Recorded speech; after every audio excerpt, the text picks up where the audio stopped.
That was Al Jabramo from the High Noon album, the soundtrack for the game that gives you a soundtrack to play while you're playing the game.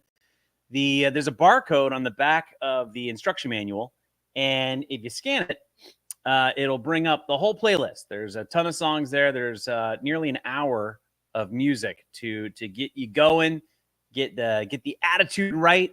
And Al Jabramo was one of the last tracks we did. I wanted a song that gave like that had that was just chaotic, but like had that, I don't know, a flair, like an attitude. Like that's the spirit of High Noon. That song is the spirit of High Noon. And sometimes I listen to it when I work out. sometimes I listen to it right before I go on a trade to like a trade show or something, just to get pumped up. I love that song. I love Al Jabramo. So, hey guys, thank you for coming in to High Noon Live. We're going to be talking about the luck of the draw today. And I'm here to answer your questions, to talk to you. And we're going to have a good time. So I'm Dwight. I'm the creator of High Noon, in case you didn't know that. And I try to be the most accessible, transparent, and in the back of your pocket game publisher in the world. And so this is me trying to do that. Now, before we start, I just want to make sure that my audio is good. I want to make sure the tubes are working. There was a little bit of every once in a while I'll see like little bars show up in the top corner of the screen, and it just lets me know like the signal's not good. But it looks like we're good. Looks like we're good. So let's get rolling. Luck of the draw. So I've had a lot of conversations with players, and fantastic, excellent, good, thank you. I've had a lot of this conversation comes up a lot in about High Noon, about how certain posses have advantages over others, certain posse, you know, and how do we ensure that everything is play tested? And it's not even like a specific posse that's more powerful. There's one contention that arose more than once, where it was like, the more characters you have on the board, the bigger the advantage you have over the other players. So, for instance, like the Leroy gang, they have 5 characters in the starter set. They have 5 characters versus the Sheriff Garrett and Deputy Gates, who it's just those 2 guys. And it's like, how do those 2 guys beat five guys on the other side? And I'll tell you, there's no way to beat 5 guys. 5 guys makes the best burgers, hands down. And their bag of fries that in the peanut oil, my God, like just forget about it. Forget about it. You're not going to beat 5 guys. But when it comes to High Noon, 5 characters on the board, how do you beat them? Well, we play test the heck out of this game. Like every time we roll out a posse, one of the things that we do before we even like break it into like broad play test, we have a preliminary play test where we'll have a new posse, and the first thing we do is we pit that posse against 1v1 against every posse in the starter set. And 2 things need to happen for each matchup. Because we do it once or twice or however many times it takes to actually achieve this. But the posse has to be able to beat the posses in the starter set, and they have to be beaten by the posses in the starter set.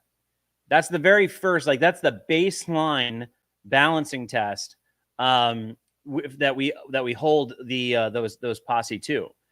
And just so you know, like if you look at the decks, if you break out the decks of the posses and you take the basic cards and take the special cards and separate them, and just look at the basic cards, what you'll find is that a lot of the posses actually have the same exact basic deck, like the same exact type of cards and the same number of them. And the reason why that is because before I made the game, I designed a series of decks, pardon me. And the decks were based on certain character, like their personality type. So I have like aggressive deck for a character who is aggressive. And I have a defensive deck for a character who's defensive. I have a middle of the road deck. And then I have 2 decks along each side of that in between. And then I do the same thing for the minions. So there's a minion aggressive and a minion defensive and a minion in the middle and the minion light and all this stuff. And so all the characters basically share the same basic decks. And now when we go into the only time we get a bit of mix up or a little bit of finessing of those decks is when a certain character shares a deck with another character. Like you'll see cards where there's 2 or more characters on that card, and all those characters basically share that card. And so there is some finessing there, and that's where a lot of the playtest and balancing comes from. But if you just get rid of the special cards, you'll see that right out the gate, all the characters they're all using baseline decks that are that have been predetermined, and you can see exactly what they are. I think like Nelson Abernathy, I believe he's a defensive character, which is it's a little I don't want to say deceptive, but it might surprise people because they're like, oh, he's an outlaw, and it's like, yeah, he is, but he's angry. He's an angry gunslinging outlaw who's driven by vengeance, but he's also made of armor, like a whole suit of armor. And that armor does 2 things. One, it eats up bullets, it eats up hits. And the other thing is he's got this little visor on his head, so he can't really see very well. So his attacks are going to be pretty weak. It's up to his henchmen to do the heavy lifting on the attacks. It's up to Nelson to absorb the attack. So he has very strong defense cards. And I believe this is where, I mean, I made these guys a long time. I made all of these guys a long time ago. But if you look at, I believe Colonel Rogers, his deck, his basic cards are the same as Nelson Abernathy's basic cards. Now, the other thing that I did was, if you look at the basic card, like the defensive cards versus the aggressive cards, and if you take each kind of deck and you count up the numbers of the attacks and defenses, they're all basically the same. Like they'll all amount to about the same number. So it's all about how are you applying how are you applying that character's strength? How are you playing to the character's strength, or are you playing to your own style? And that's really ultimately what it comes down to. When I see a lot of players who they may have an initial gripe about a posse, they're like, oh man, this posse is so hard to play, I never win with them. And it's like almost every single time, like I'll sit down with them, I'm like, okay, well, let's play this. And I'll coach them on how to play that posse. And almost every single time we'll discover that what was actually happening was the player wasn't playing to the posse's strengths. They were playing to their own kind of innate play style. And that kind of they're not doing anything wrong. Okay, this isn't an attack on players. It's actually the point of the game. It's why I designed the expansion posses the way I did. And I talked about this in another live stream where I said I deliberately did not make a game experience the full high noon experience. Audio is a little choppy. Okay, I'll try to talk slower. about as best as I can do. So I didn't want to make a game that you felt like you had to have everything to experience the full high noon experience. You can get the starter set and just play that forever, and you will have basically achieved the full experience. And it does. Okay, so it sounds like a loose connection, really. Oh, well, this is what I got. I don't really have a lot of cables, unfortunately. Well, hopefully it'll clear up. The show must go on. So I wanted to make it so that the expansions are really designed for you. Like, you don't have to get everything. I would like it if you did. Matter of fact, it would help us a great deal with our campaign. But I really wanted it to be where whoever you are, you can always just get the expansion posse that speaks to that. Or maybe that posse is already in the starter set, and then you already have everything you need. But that's why, like, the Bandera Blonde exists for people who like to They like to have a wide variety of ammunition types. Governor McGrady is designed for people who like to manipulate other people. It's made for like a politician, somebody who fancies themselves a politician. The Blood Creek Bushwhackers, that's somebody who really loves to kind of subterfuge everybody, likes to add chaos to a battlefield, like to just be chaotic, because that's the Blood Creek Bushwhacker. They are chaotic. So it comes down to when it comes to the balancing of the posses, or the concern of the balance of the posses, it's really almost always, and now I see the line. Now I see that signal line. I don't know. When it comes down to all the posses and the balance of them, it almost is always that the player is not playing to the strength of the posse. And so what I encourage everybody to do is, before you play a posse, look at their deck. Like look at every single card in their deck, and really study it. Study how every card plays. Study how many cards of each thing they have, so that you can kind of anticipate how best to utilize them. Spinner says, "I want all the posses." So continue. I want to come over here and look at the campaign, because we're doing pretty good, guys. We're doing very good.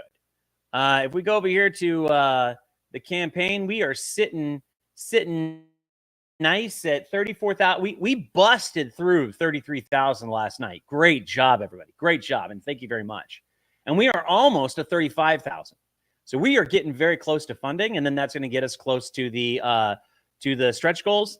And if you missed the updates, if you missed the live stream last night, and if you missed the update I sent out today, we're doing a pledge match program. And so what that pledge match program is anybody who pledges at the Buckaroo level, I'm going to match their pledge by $25. So I'm going to put $25 in every time somebody pledges at the Buckaroo level. And anytime somebody pledges all in, I'm going to throw $50 into my pledge and bump my pledge up by $50. So the more pledges we get in, the more I pledge on top of that, and the quicker we can get to the finish line. Now, the pledges have to stay active throughout the entirety of the campaign. So every morning, how this works is every morning, the very first thing I do is have my coffee. And then while I'm drinking my coffee, I go and I look at all the active pledges and all the pledges that have been canceled. I just count up the active pledges. And then I calculate, what we have. And if it means that I got to bump the number up, I bump the number up. If it means I got to take that number down, I take the number down. So you want to make sure that you stay in. You want to stay in if you come in. When I'm a millionaire, I'll allow it. Then watch it. Yeah, exactly. Hey, you know what? If we hit all the stretch goals, I'm at economy of scale. I'm smooth. So we're good. We're good. At that point, we'll be partying on every stream. So I start out with this kind of breakdown of the posse balance, because I do want to establish the posses have been balanced. Every posse is balanced. They've been balanced ad nauseum. That said, there's still luck in the game. Like the game is still the game still has luck in it, and that's by design. I just didn't want there to be total luck. So like there's a I'm going to tell you a little story. So one of the games that I will never forget ever playing was a game of Risk when I was a kid. Now I love Risk. Risk is one of my favorite games. I have every variation of Risk, and if there's a variation I don't have, let me know so I can go buy it. I love Risk. Nobody plays it with me anymore because it takes too long to play, but I love them. So I'll make a whole wall of Risk if I have to. There was one time when I marched across, it was toward the end of the game, I marched across the entire world. I got down to Australia. And here's the thing. I'm going to tell you the story, and it's happened to you. This is a story that happens to everybody. I marched down to Australia where the last holdout is of this guy. And it's the last player. And I think he had like a horse. Like he had like, and we used to count those as 5 guys, not 3. I think they have like 1, 3, and 5. We didn't do that. We do 1, 5, and 10. That's a lot more fun for us. We have 5 guys. And I had like 50. I had like 4 cannons, a horse, and 5 little guys. And there's no way. Like, he cannot stop me, right? Like I'm going to barrel through Australia and annihilate him and win the game. And then came the die rolling. And this dude rolled a 6. He rolled 6s 20-something times. He rolled enough 6s to obliterate my entire army. And I'm watching this, and I started crying. I was a kid. I started crying. And the guy who is my father, my dad starts laughing because what else can he do? You know, like, it's not his fault. He's just rolling the dice. But that's how insanely luck-driven Risk is. And that always burned me, like, because that should not be ever be the case in a war game. Like, if like that was that at that point, that was indicative of a broken game system in my mind. That said, you know, what are the odds? Like, that's not going to happen every single game. It's just going to happen that one game, right? And so you're going to have games where in High Noon, I wanted to mitigate that luck factor. That's why there's no dice in High Noon. There's 0 dice in High Noon. It's all cards. And I was so against dice in High Noon that my very first Kickstarter back in 2020, I was going to do, like, everybody was doing like a Kickstarter exclusive dice tower, because there's these people who collect dice towers. Like, why? Just roll your dice in a bowl or on the table. Or be a normal person. Be a regular human being. Why do you have a dice tower? What is this? Anyway, I know I just lost a ton of fans, but that's how I feel. That's how I feel about dice towers. They're stupid. So I was going to do a dice tower, because people are like, you should do a dice tower. And I'm like, this is how insane you sound. You were so obsessed with dice towers, you realize that my game doesn't have any dice. There's no reason to have a dice tower. And they're like, yo, you should have one. I'm like, okay, I'll make a dice tower. So in my initial campaign, I designed it, and it was a dice tower that looked like an old rickety water tower. And you put the dice into the water, you put the dice on the top, and it comes out and it falls down here, and it lands here, and there's your dice tower, right? But it looked like it was like from an abandoned town, like a ghost town. And the idea was you put the dice in it, and the dice tower is actually broken, so the dice just falls into the reservoir and stays there, and you can't shake it out. I had it so the angle you look in, you can't even see the dice. They're just in there somewhere. And they're gone. They're lost.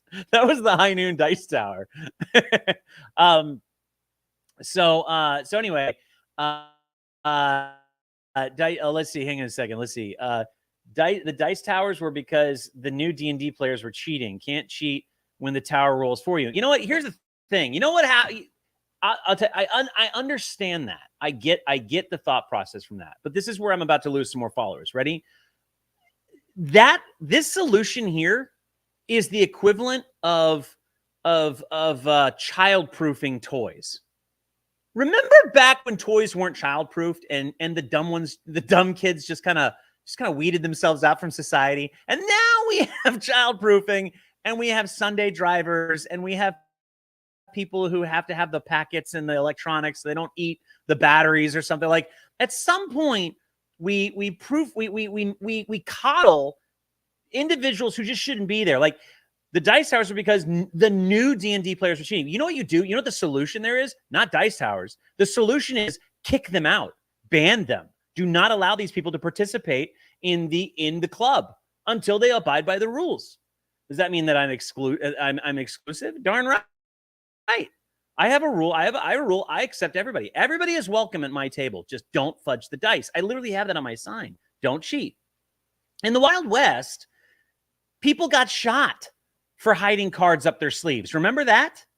All I'm saying is don't invite them back. That's all I'm saying. But now we have dice towers. We have this obsession with dice towers. You would buy a troll dice tower. I would too. I'll be honest. I've seen some really cool dice. I saw this one that somebody built on a Facebook group, and it's like a whole castle. And of course, you just drop the dice in like the back, and like the rest of the castle is like completely fake, which reminds me of like Elden Ring, because you're like running around this massive world, You're like, wow, it's so beautiful and amazing. It's like, yeah, but 80% of it is just a wall with a texture on it. Like, you can't go through it. But it was gorgeous. It was a beautiful. I'm not gonna lie. Like, dice towers are I can kind of understand, but it's just dumb. Yeah, capitalism. There you go. So anyway, so where were we?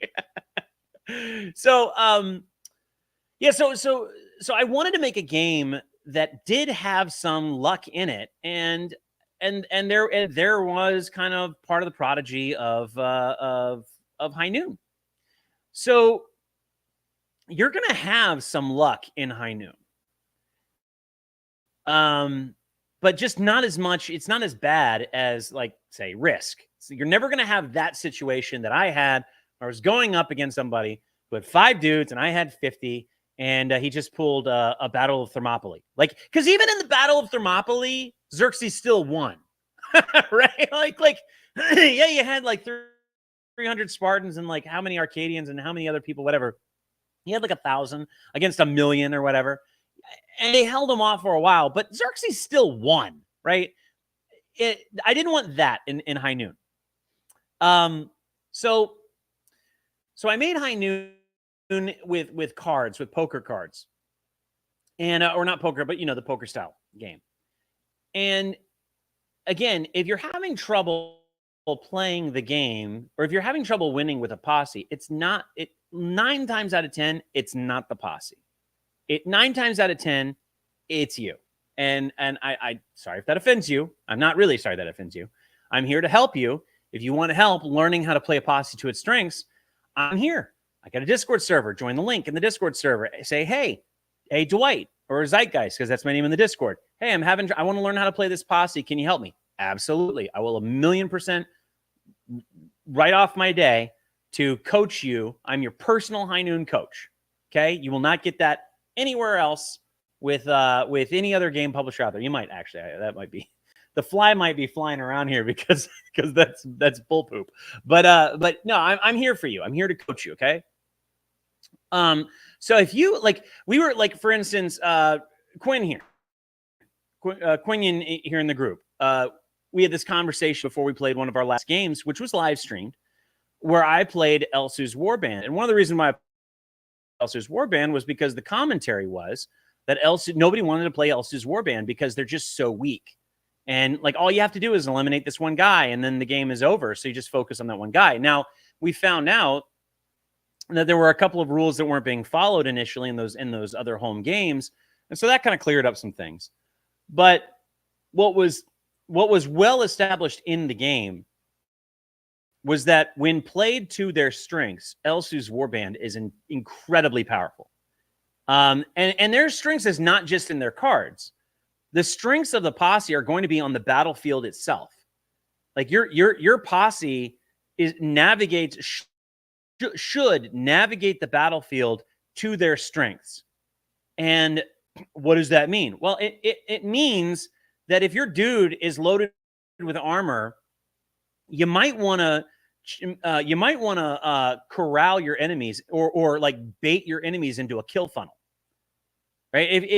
If you're the Blood Creek Bushwhackers, one of their cards is play anytime, they can blow up a loot crate. It's called blow the payload. They just detonate the loot crate at literally any time. So you might want to bait players into going after loot crates, or if you want to keep them away from crates, you want to time your blow the payload so that it gets people to be like, oh shoot, I don't want to loot right now, or I don't want to run out in this direction because the only cover I'll have are loot crates and this guy can blow them up, right? So you're in this instance, there were a couple of elevated positions in the game, and my guy and Elsu's Warband had speed. So what I did was I ran my sniper, Kayataka, he's the sniper. I had him run directly for the high ground, and I Obi-Wan Kenobi'd him. And from there on, he stayed there. And he was like the sniper in Saving Private Ryan. He was picking people off until his very end. Right? He died, I think, in the last round. But he went out like a boss because I played him to his strength. Kiya went out like a boss because I played him to his strength. Elsu survived because I played him to his strength.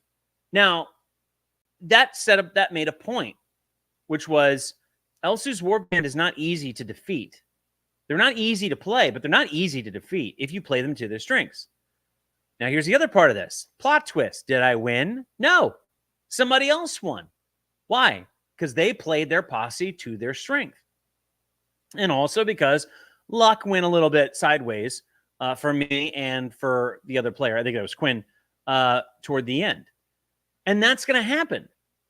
Even if you play your absolute best, even if you play perfectly, you're probably, you might not win. You might still not win. There's a lot of other factors going on the board, especially when you have more than 2 players on the board, right? And so, yeah, we all lived. We did all live. We all survived. We survived to fight another day. Eric says, high noon. Yeah. Tim didn't do well with the warband. You're probably not. And Elsu's Warband, I tell people, like, Elsu's Warband is the most complicated posse in the starter set. They are because there's a lot of card management with them. But like I said, before your games, take time to study your cards. Study the number of the cards. Study what the cards do. Study who the cards apply to. Study the characters. Study all of it so that you know how best to apply them in the game. And also, the more that you play High Noon, the more you're going to get to know your posse and the posse that your enemy's playing. So there was a lot of times in the game where the players were about to ask me a question. I was like, yeah. I knew exactly what they were going to ask, or I knew exactly what they were going to play. Why? Because I created the cards. I know what they are. And so will you the more you play. But what happens when you play everything right? You play your best hand and you still get annihilated, or you still lose. That's life. That's the other part of this that I want to get to. Ian says, my son Dean is looking forward to reading the book. And I'm looking forward to hearing what he has to say about it. Because, and this is relevant to my point, Gunsmoke Trail, it is a Western. It's a cowboy movie, or a cowboy book. It's a spaghetti Western book. But at its core, there's a message. It's a message that I hope that my son takes away when he reads it. Every time I write a book, I think about my son reading that book. Now, he's 8, so he's not going to be reading the book anytime soon. But I would hope that maybe when I'm gone, and this is my lasting, legacy, this is my voice that he can follow, he might pick up my book and read it, just to think of me, right? Just to remember me. And my hope is that by the end of that book, he walks away with an impression, not of me, but of himself, of self-reflection. And so my book, Gunsmoke Trail, and my upcoming book, Dust to Destiny, and the books after that, and so on, they all are going to have some self-reflection message in there. It's not going to be preachy. I'm not a preachy guy. Like, I'll talk to you like this, but I don't believe I don't watch woke stuff, just like I don't watch Christian stuff. Okay. I'm right in the middle because I find both sides way too preachy. I just want to be entertained, right? I just want to be entertained. Just entertain me. Stop preaching at me. Now, that said, there's a reason why the hero's journey is a perfect formula for telling stories, because the hero's journey follows. There is a subtextual message within the hero's journey. It's a character message. It's something I think I think we're lacking. Our men are lacking, and I think that's one of the reasons why we don't have a lot of masculine men anymore, because there's not a lot of hero's journey stories out there that they're reading and gleaning from. And here I am. Look at me getting preached, right? When I said I wouldn't. So Gunsmoke Trail is about the reflection that I want my son or anybody else to walk away with is about the importance and power of forgiveness, and also the importance and power of consequences for your actions. One does not beget the other. One does not exclude the other. Like, these are pillars of reality in which we live. And so forgiveness and consequences is really what Gunsmoke Trail is all about. So it's a life lesson. All that to say, Gunsmoke Trail is a life lesson. Just like High noon is a life lesson. Sometimes in life, you're going to be dealt a hand of cards. Sometimes your entire life is a hand of cards you were dealt from the very beginning. And you look at everybody out in the world, and not everybody's dealt the same hand as you. Your hand might be better, or it might be worse than the person ahead of you, beside you, to the left of you, to the right of you. The point of your life is not their hand. The point of your life is, how do you play your hand? How do you make your hand count the most? How do you make the best impact with the hand you've been dealt? And that really is the spirit of high noon. The spirit of high noon is, how well can you play the hand that you are dealt? And I did my best to make sure that, to mitigate the chance that you'll just be dealt like a terrible hand the entire game. Like, even in a game where I end up having like a great hand throughout the game, like, I'll still have areas where I'm dealt a bad hand, and I got to discard and draw 3 more. I got to cycle through. And that's life too. You know, your life is not this, and your life is not this. Your life is going to be this, and hopefully it goes dude, and it climbs, but it's going to fall a few times, right? That's life. And if you focus on, if you focus on the challenge within you with high noon, focus on the challenge within you on playing the hand you're dealt to the best of your ability, you're going to get the biggest reward out of it. And that's why I say that Elsu's Warband is the most complicated. They're not the weakest. They're just the most complex. And so you really have to put your brain to how to utilize them to their strength. And it's hard. It's hard to do. Even if you have a fantastic hand, it's still hard to play that hand perfectly, flawlessly, or even good. But the reward at the end, it really doesn't even come with winning with Elsu's Warband. It comes with the satisfaction, like the gratification of knowing how well you used that, how well you played that posse that game. Now, if you win with them, that's even more rewarding. But like, that's what it's about. That's what high noon is about. And that's why, even when you lose, I mean, I'm sure there's people out there watching the stream, or not, you know, just people out there who like put winning above all. But high noon is not that game. Like, you do not have to win high noon to have a great time. You're going to have a great time playing high noon, whether you win or lose. At the end of the day, winning the game is like, yeah, everybody's trying to do it, but it, like, by round 3 or 4 or 5, like about halfway through the game, nobody cares. Like, it's not about winning the game. It's about pew-pewing your friend. It's about making your friend bleed and then insulting him in Western slang while he's crying on the ground. Ultimately, that's what ends up happening. Like, you can annihilate almost everybody and still lose the game because somebody else was like farming gold, but you had a heck of a time. Like, you're having a blast. Everybody's having fun. Even the guy who's getting shot's having fun. High noon is just a fun game, and you don't have to win to have fun with high noon. So there's that. So that's kind of what I wanted to talk about you know, about the bouncing of the game, about the bouncing of the posse, about really say this. There was one thing I wanted to talk about. I wanted to mention about playing to a posse's strength. It's if you, how do I put this? It's not easy to play to a posse's strength. Again, you got to study the cards. You don't look at the characters on the board. And I think that's what a lot of, and then you put them down on the board. And you just think that you just throw them at the enemy, and that's not what high noon is. You really have to play to the posse's strength, and if you don't do that, you will suffer. And so the Leroy gang, okay, the Leroy gang has 5 guys, but that's not really their strength. The Leroy gang's strength is Quentin and James working together. When Quentin and James are working together, you don't even have to have the other 3 guys. Like, the other Leroy gang members can get annihilated. And now all you've done is given James all of the Leroy Gang's cards. Like the Leroy Gang, so that those two brothers can work together. They're brothers.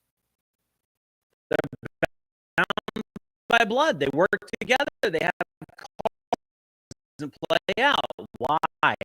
Because one, the player doesn't realize that that's the secret sauce. Inches away from breaking into the vault before the game starts. His starting tile is the bank. He's right there at the bank door, and there's a loot crate on the other side of it. And so a lot of players go after that loot crate before coming back into the battle. And that's the trap. That's actually the story arc for the Leroy Gang is Quentin's his obsession with the score, with the heist. And he's almost there. It's within his grasp. And then this chaos erupts outside the bank. And his brother's like, "We got trouble, Quentin." And he's got to decide. He's got to decide in that split-second moment, because he goes first. The Leroy Gang always goes first. In that split-second moment, he has to decide in the very beginning of the game, does he go for the score, feeding into his obsession, or does he turn around, forsake the bank, and go help his brother? If he goes for the score, he's almost always going to be out of the game for basically 6 rounds, half the game. So his brother and the Leroy Gang are trying to fend for themselves for half the game without their dear leader. And then he finally gets up there, and then he can help out. But by then, it's oftentimes too late. Oftentimes, he gets there just as his brother's taken a mortal wound. He has to witness his brother's death, and then he ends up going out with a blaze of glory, with his "I'll see you in hell" card. That's because the player didn't play the Leroy Gang to their strength. The Bandera Blondes are very similar. You have all the Bandera Blondes starting in their locations, and it looks like it makes sense. It looks like these are where their strong points are. But Bonnie's strong point is not in taking hits.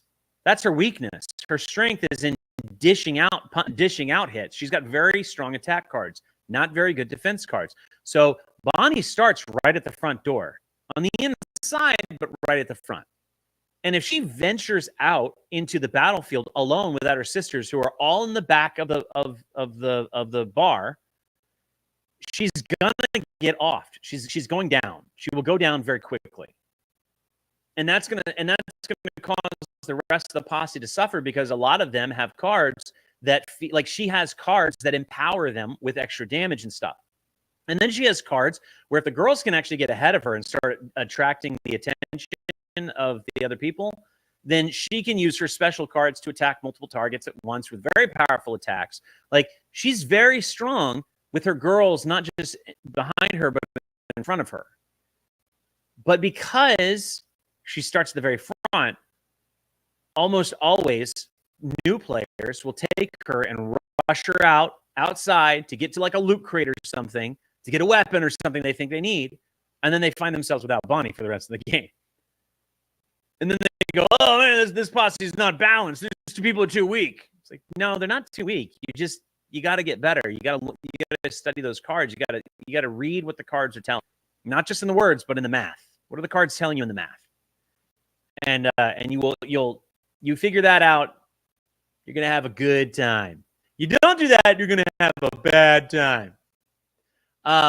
Let's get to some comments. Let's see. I'm not even sure if he was ever to pronounce it correct. Oh, Tim couldn't pronounce Elsu's warband? What? How do you not? Okay, Tim, we're going to have a talk. What kind of damage is that? Not the kind you're about to play. Aim for the heart on. Yeah, so this is a reference to a time when I knew exactly the kind of card he was holding in his hand. So this is a case in point. Elsu's warband. I'm playing Elsu against Monko and Macat. Quinyan's playing Monko and Macat. Monko has a card. He's got like 3 of them, and it's called Aim for the Heart. And it's basically like a total yanking of a scene from Fistful of Dollars when Clint Eastwood's character he's saying, aim for the heart, Ramon. And Ramon, who's like this ultimate sharpshooter, has his rifle and he shoots him in the heart because Ramon would always say, you got to aim for the heart. And so he starts baiting him. He's like, yeah, shoot me, aim for the heart. And he shoots him all his rounds. He empties all his rounds into him. And Clint keeps getting up. And why does he keep getting up? Because at the end, he flips over his poncho and reveals he's got this bulletproof vest, and he drops bulletproof vest, and then it's about shooting each other. And then he gets Ramon. And so the card, aim for the heart, it says ignore all damage from a rifle round. And so I attacked him. I attacked him, and I forget who I attacked him with, but he goes, oh, what kind of damage is that? And I could see his hand like hovering over a card about to play it. And I was like, not the kind you're about to play, not the aim for the heart that I know you want to play. And that's you get to that point. And I did that deliberately. Like I knew by around that time, I knew he had to aim for the heart. He had to at least have one. If he didn't have two, all three, he had to at least have one of those cards in his hand. And I knew that. So that's why I chose to attack him with something different that wasn't a rifle round. And there it is you're going to get there. You play these posses enough, and you will get to that point where you'll be able to identify what the cards are. Dev knowing his material inside and out, and you will too. Again, it just takes practice. Just play enough, and you'll get there.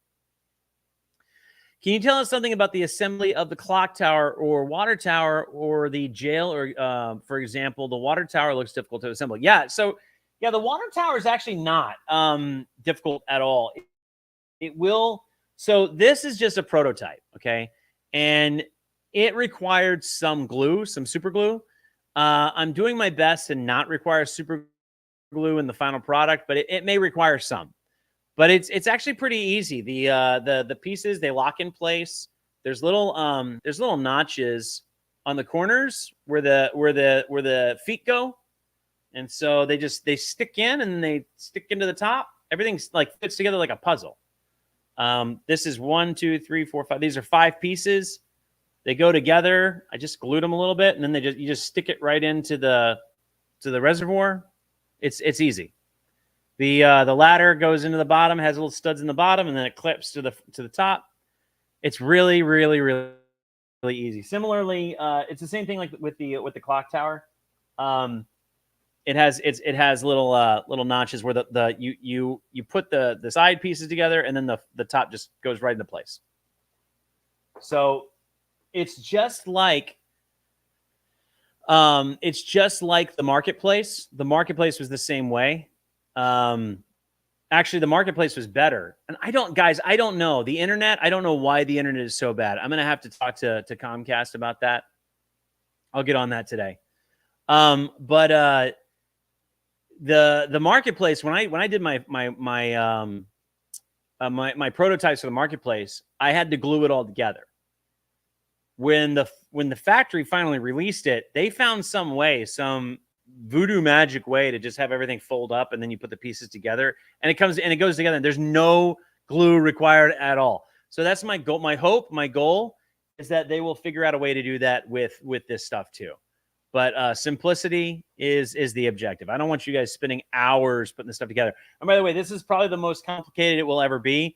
And this took me about an hour and a half total to put it together. And that was because I was distracted by other things at the time. I know my family is going to gang up on me. What is the best posse for 3 against 1? I would say the Rough Riders. The Rough Riders will probably. I mean, if you're just with oh no, you're going all in. Look, it's hard to say because the whole point about balancing a posse is that they can't take on that many posses coming at them. Like they might do a lot of any posse played properly should be able to go. Like if they got 3 posses coming after them, they're probably going down. Like you probably don't have a snowball's chance in high noon, but you could do some damage along the way. And with that being the case, I would say if you had Father Franklin And he was all, and when you're making the map, you put him all the way in the back. you could effectively, with Father Franklin, you could effectively hold the enemy back. I mean, and just reload and then just keep firing and then reload and firing. And you could take out a lot of guys, and you might even force them to rethink their life choices and decide to go after each other because they want to get something out of the deal. You could make it not in their benefit, not in their favor, like a cost benefit analysis. It would not work out in their favor to continue coming after you. I think Father Franklin will be best for that, but it's just it also depends on who they're playing. Like if Father Franklin is going up against Greenwood and his Wolves or Elsu's Warband, it's very easy for them to flank him and take him out pretty quick. So I don't know what to tell you. Like that's probably your best odds, but I don't know. Yeah, Father Franklin was fun. I'm going to hit for one and again and again and again. Exactly. Father Franklin is fun. People do die jumping out of windows, especially when they have 1 health. They jump out the window and that 1 health goes away. High is the journey. I love to have the RPG experience of it. You tease. Just need to be patient. Just need to be patient. And actually what we can do is I actually have on Tabletopia, I have the map, the High Noon RPG like setup. So we could do like a virtual if we want to do like a little mini campaign, like a little one shot. And you could kind of experience what it's like, what the game experience would be like. Because it's really fun. It's fun. Got to learn your decks the same way as a collectible card game player would. Yeah, exactly. You do. Yeah, you do have to study the cards for sure. For sure.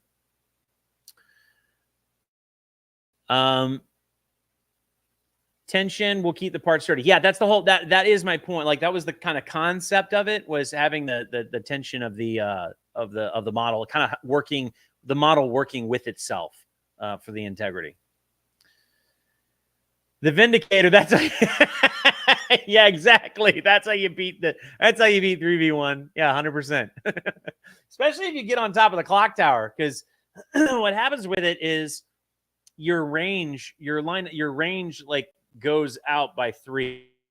So when you're up here, you're shooting 3 in front of you, 3 behind you, 3 to the left, 3 to the right, and then 2 on your diagonal. So you can hit a ton of stuff. It's not a Father Franklin cone, but it is a wide arc. And the way that the Vindicator works is it's an attack of, hang on, I'll just find it. Let me just find the Vindicator really quick. I'll just talk to you about that, because I really want you guys to get the Vindicator, guys. I really want us to be able to get here, okay? All right, so go over there and pledge already, so I can match your pledge and we can get there. Gunsmoke Trail, here we go. Vindicator, here we go. All right, okay. All right, so now the Vindicator is not I would not say the Vindicator is as good as Father Franklin's, but if you he definitely, like, you put this Vindicator with the thing about Father Franklin is he's got his machine gun, but it's just him. Whereas if you have a posse and one of them manages to get the Vindicator, you are a force to be reckoned with. So if we let me share this screen, I'll show you what we got. I'll show you the picture here. So here's the Vindicator. This is how it's going to work. And I'm showing you this because, you know what, if you guys want to end up printing your own, you can. So it's got a range of 18, an attack of 2, and it takes 1 action to set up. And then after that, you can just basically fire 6 shots at 2. And then you can reload. And then you can do it again. You can do that 3 times.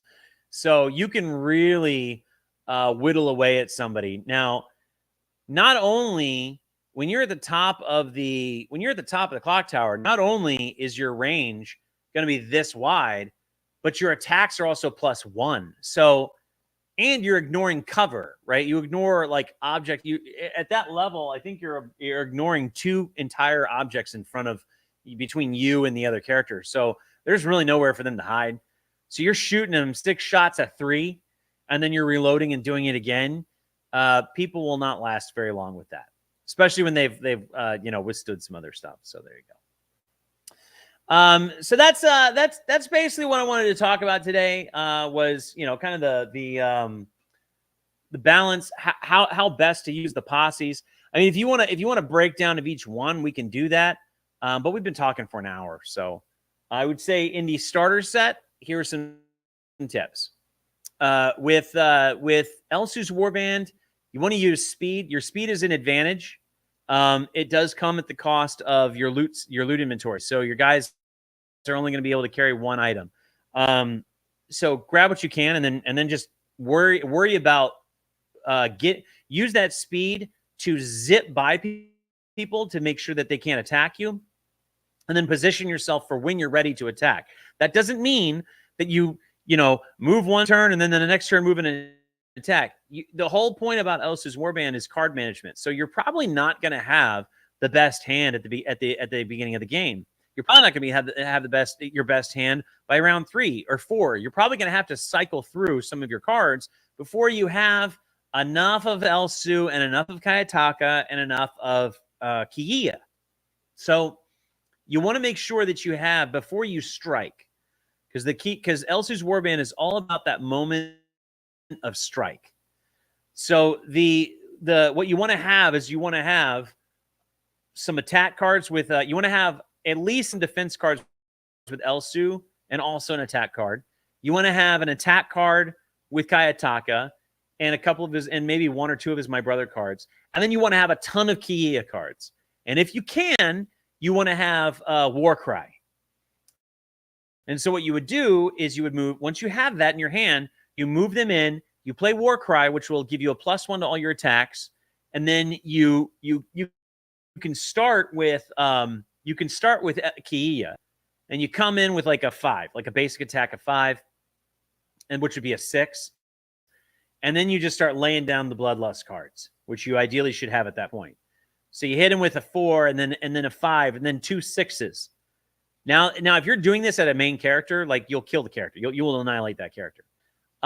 Once they have exhausted their defense cards, then you can come in with Kayataka, or because he's got a rifle, so he's going to deal damage, and then his rifle is going to deal its additional point of rifle damage. If the character's still alive, or if that character's down but other posse members are out there and they share cards with this character, so you know that this guy can no longer defend with that line of attack, you could then use, say, Elsu's Poison Arrow, which would be a 3 plus that 1 for the Warcry. So it's an attack of 4. They're going to take that damage, then they're going to be poisoned, and then for the rest of the game, they're going to be taking a damage every time it gets to your turn. And every time that happens, you're going to get a gold. So even if you're not able to eliminate any more characters, or you have to turn around and run, you can let that little poison gold gain kind of just start harvesting gold for you. Because remember, the game is about gold. Like, your objective to win is gold. And so that's kind of the life hack for Elsu's Warband. I'd suggest you check your bitrate. Oh, sorry. With Colonel Rogers' strength is his riflemen working in as a unit. When they split up, if the riflemen are separated, they can get picked off pretty quickly. So it's important to have them close together. They have a long range, so you want to play that to their advantage. They've got a 15 range. They can usually stay out of range of the enemy for quite some time before the enemy can come in range. So you really want to use range as your advantage with the Rough Riders. And then Colonel Rogers has orders that he can issue that either add additional damage. Like, he's got Focus Fire, which for him is an attack of 3, but then all his guys are attacking at +2. So if they're attacking with a 3, it's a 5. If they're attacking with a 4, it's a 6, right? If it's a 5, it's a 7. They're like dealing insane damage. And their base cards are all rifle rounds. So not only do they have that range, but all of those guys are dealing extra damage if they deal damage at all. In my opinion, the Rough Riders are the second easiest posse to play. And then you want to use like Colonel Rogers himself. He's a defensive character, so he's hard to hit. And he's got a lot of health. So you kind of want to try to attract attacks at him, and then allow your riflemen to shoot from behind him at the enemy. With the Leroy gang, I already told you, you want to get your brothers together and have them work together. And then with Sheriff Garrett and Deputy Gates, they're the easiest posse to play out of the starter set. The cards are split pretty much down the middle. Where their weakness comes is that there's just two of them. So if one of them's out, that means half your deck is useless. So how do you keep them alive? Well, Sheriff Garrett has counterattack cards, which is two things. One, it's a good defense because it allows him to attack back. And two, it's kind of like having an extra turn. It's kind of like having a turn on somebody else's turn because you're defending, but you're also attacking, which is something you would want to do on your turn anyway. So Deputy Gates, whereas, has a lot of heavy attack cards. He has cards that deal damage, extra damage to outlaws, and then he has cards that deal damage if a character can't even defend it. It deals extra damage if they don't have anything in defense. So, and then he has just basically good attack cards. They're both good attackers. So what I would recommend for them is lead with Sheriff Garrett and have Deputy Gates back him up. Or another way to look at it is always make sure that Sheriff can protect Deputy Gates. Like Sheriff Garrett is the guy you want people shooting at. You do not want people shooting at Deputy Gates.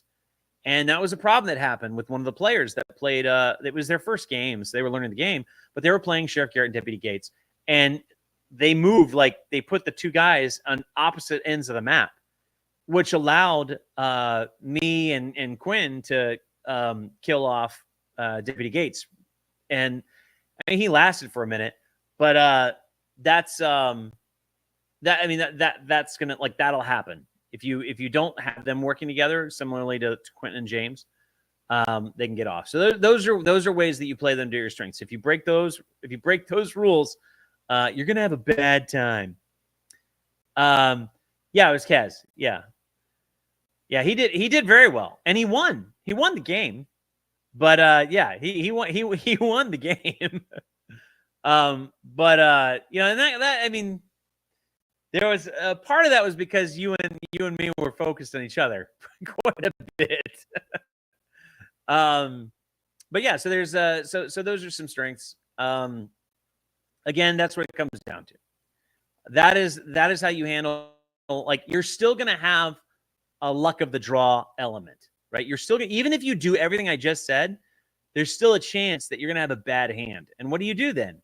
Just challenge, just what you can do. Like, what do you do when life, you know, deals you bad cards? You play them anyway. Hope for the best, and keep on trucking. And then at the end of the day, when you're on your deathbed, you just breathe that sigh of relief that you played your hand. You did your best. And just hold your head high. There it is. Your boots will be hanging anyway. You might as well hold your head high. Can a posse member find a weapon and pass to another member? Yes, they can. It's an action for the posse member doing the passing, but they have to be adjacent to each other. So you just and we do that a lot. Like I'll have characters who will draw like items that each character could use, and I'll just move them next to each other and swapsy daisy. Matter of fact, one time I was playing with my father, and this guy, he spent the entire game inside the bank. He like ran out for like a minute and looted a bunch of crates, and then ran back into the bank while we're all fighting each other. And like he would be doing stuff like at it, and like just looking down, not even looking at the board. He'd be like, "Okay, I'm done," and he'd draw his cards. He'd get back around to his turn, and he would like do some card management. He'd be like, "Okay, I'm done." And what he was doing was he was moving all his guys together, and he was swapping out all this in. Like his guys were like gearing up. He was swapping all this inventory to all the different guys based on their strengths. And then once he was ready, once all his guys were looted up, I was the only guy standing. It was like one guy left, and I just annihilated everybody. And I was cut a little bit, but I mean, I was pretty much full health. I was ready to go. And it's like, it was cinematic. It was like, you know, I'm breathing heavy, you know, look over at the bank door, and they just all march out, and literally in one round. His one turn, he just annihilated me. It was amazing, frustrating, aggravating, infuriating, but amazing. So yes, you can totally pass items. So that's there you go. That's today. If you want, I do have one more announcement. So I've started something. It's kind of like I'm calling it the Game Publishers Alliance, and it's my way of helping independent publishers get awareness out there. Because like, how are we going to compete against the big guys? We're not going to do it with the board game media that most people get their game information from, because those media people are paying attention to the big guys. They're paying attention to their brand awareness people. They do not care about us little guys. So how do we get beyond that? Well, I'm going to start using, I created a group called the Game Publishers Alliance. And basically it's a group of publishers who are, it's open to anybody who's a game publisher. The requirements are you have to have created a game or have a game in production. You have to have a track record of fulfilling on your commitments. So you got to be a good egg. And you have to be willing to support all of the other members of the Game Alliance, regardless of where they stand in, politics, religion, whatever. Like, it doesn't matter. We are game creators. We're creating games. Our objective is to create fun games for people. Nothing else matters. And so I'm going to start using this platform to introduce you guys and others to new game creators. And I've got a lot of good game creators I've seen. Now even I'm lagging. Wow, I will get this handled. But at 5 o'clock, we'll be doing another stream about an hour where we're going to go over one of those creators. So I want to invite you guys out to take a look at it, because I think you'll like it, and just show them some love. So that's that. I will answer these two questions, and then we'll get out of here. Okay. I haven't read the elevation rules of the new campaign. Where can we learn about that? You can find the elevation rules on the website on High Noon. Go to highnoongame.com, and there's the rules tab, and there's all our rules is over there. You'll see the elevation rules right there. Did you have any joy with NRB? NRB. What is NRB? All I'm seeing is leading Christian communicators into a new era. What is this? No, I don't know what this is. Is this what I'm looking at? Am I about to get saved? Oh, no rules barred.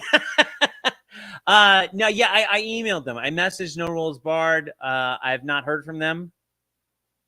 So if anybody else wants to reach out to No Rules Barred, if anyone wants to start leaving comments on all their videos that they need to review High Noon, you can feel free to go do that. But I did reach out to them. We'll see if they pick it up. Okay, guys. Well, that is it for today. We'll be back on here in about an hour to talk to a content creator, and I hope to see you guys there, because it's a really cool game. And outside of that, thanks for tuning in. Hope you got something out of this, and I'll see you on the next one. Peace. Saratoga, the great state, land of opportunity. Just words on paper. Out here, the land don't give nothing for free. Ain't no justice you can count on. Only a struggle between the desperate and the crooked, between the gun and the badge.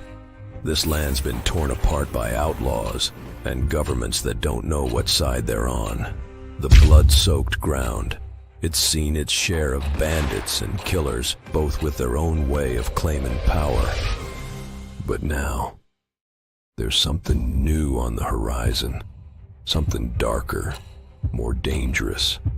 When you hear that bell tower, you'll know it's High Noon. High Noon ain't just a game, it's a battle for survival. With modular tiles, every map can be what you make it. Characters have designated spaces, so loading up your posse is just a matter of seconds. Card-based combat is quick and simple, and that's just what you'll need, because time is running out. With Against the Clock, You're facing brand new territories, new challenges, and all new ways to outsmart your enemies.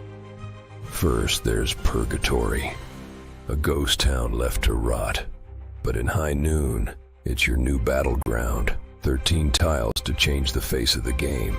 Dusty roads, debris scatter in the streets, and empty, hollow buildings to hide in or die in. And then there's the big prize, a 2-story ruin, letting you take the high ground, shooting from that balcony while your enemies scramble below. You can add these tiles to your maps or build your own ghost town from scratch. Whatever you choose, Purgatory's where the real fight begins. But we ain't just talking tiles. We're bringing something new to the table. Literally. 3D buildings, the bank and the jail. They rise up from the board and add a whole new dimension to your fight. Use them to replace the tiles from your starter set, or add them to make the fight more dangerous, more intense. And then, there's the clock tower, the centerpiece of this campaign. It's got 2 levels of elevation, perfect for the kind of strategy that wins shootouts. Ladders let your characters climb higher and higher, getting the advantage on anyone below. But the clock tower ain't just for looks. It's a game changer, a functional round counter for all 12 rounds of the fight. And there's more. This clock tower, it comes with a little something extra, an exclusive campaign-only weapon, a prototype machine gun, deadly as all hell, the Vindicator. But this ain't just any loot, it's legendary loot. A new class of gear that comes with its own loot crate, and everyone at the table knows where it is. You want to get your hands on the Vindicator, you're gonna have to fight for it. But the clock tower and the Vindicator, you won't see these anywhere else. This is your one shot to claim them. So what'll it be? You gonna stand tall, or fall to the dust like the rest? Against the clock, only the best will make it out alive. Just remember, partner, time waits for no one. Get ready for the fight of your life. Put your pledge on Against the Clock.